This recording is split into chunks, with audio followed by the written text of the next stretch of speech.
Black Berets was a membership organization that was made up of youth all throughout the city of Albuquerque. It was a Chicano youth organization. So I got into the organization probably in 1968.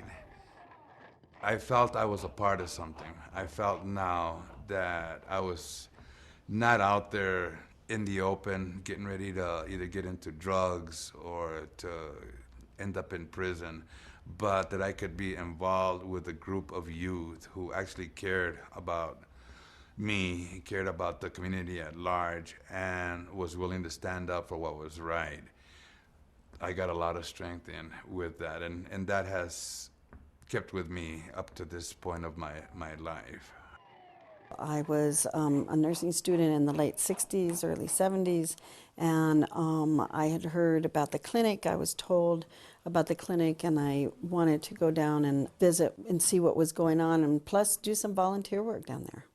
For example, we opened up the first health clinic that was community run and managed, the Bobby Garcia Memorial Clinic, to provide health services. That clinic was located in the South Valley of Albuquerque. I began to see, that what the Berets were doing was making sure that everyone in the community had respect and could access the health care they needed. And it was a matter of social justice and human dignity. When we're discussing the history of the Black Berets, it's important for us to understand what the political climate was like in the city and in the state.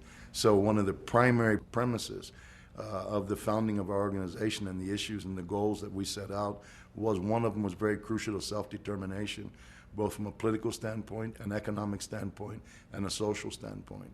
In those times, in the 60s and the 70s, there was a lot of organizations that wore brown berets, and many of us wore brown berets. We were a part of the Chicano youth movement. We were part of the Chicano movement in a broader context. But at the same time, it was decided by our leadership that to honor Ernesto Che Guevara, we would be, one, the Black Beret organization, and two, we would wear black berets. He was very easy to identify as a person who was working for all poor communities throughout the world, specifically Cuba.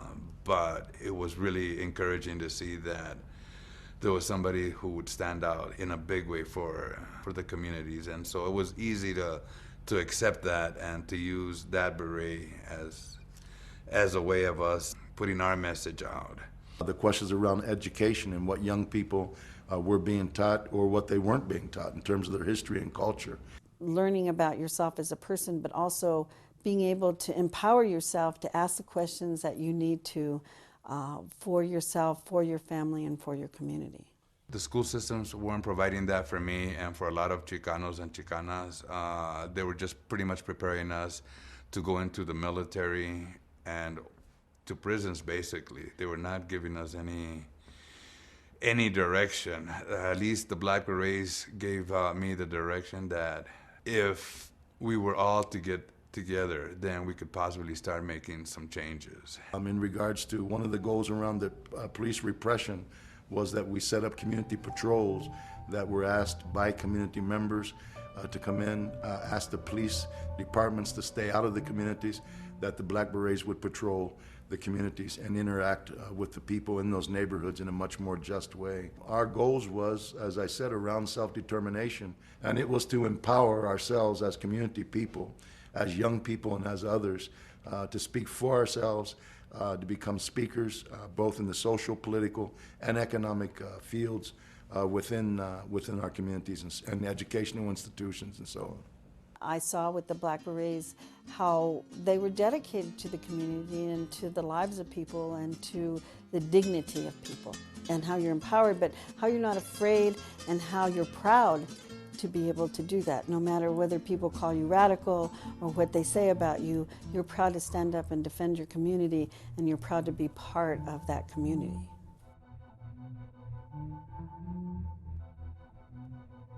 Well, for example, in the Roosevelt riots, it was a hot summer, there was a lot of tensions, there was a lot of police brutality, and the youth had gone together in the park and really got to a point where they were just being harassed and eventually just the whole thing started to unleash.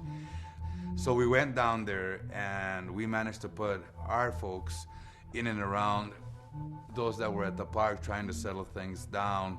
And so what we thought we would do is we would go up, talk to the police and say, look, this is gonna get nasty. We should try to work together and see how we can deal with this. As we started walking up the hill towards where the police were, they opened fire on us.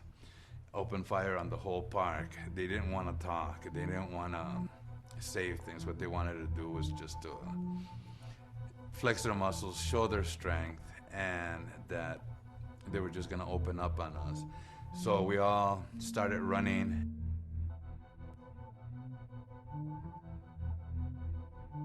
It could have been worse had we not been there. There could have possibly been more killings.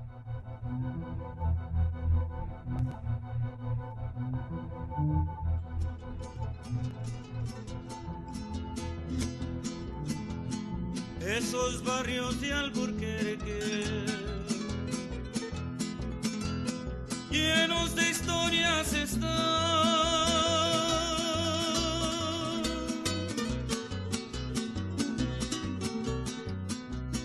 de mujeres y hombres valientes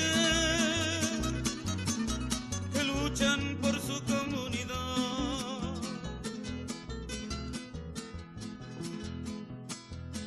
Esta es la historia, señores, que aquí les vengo a cantar.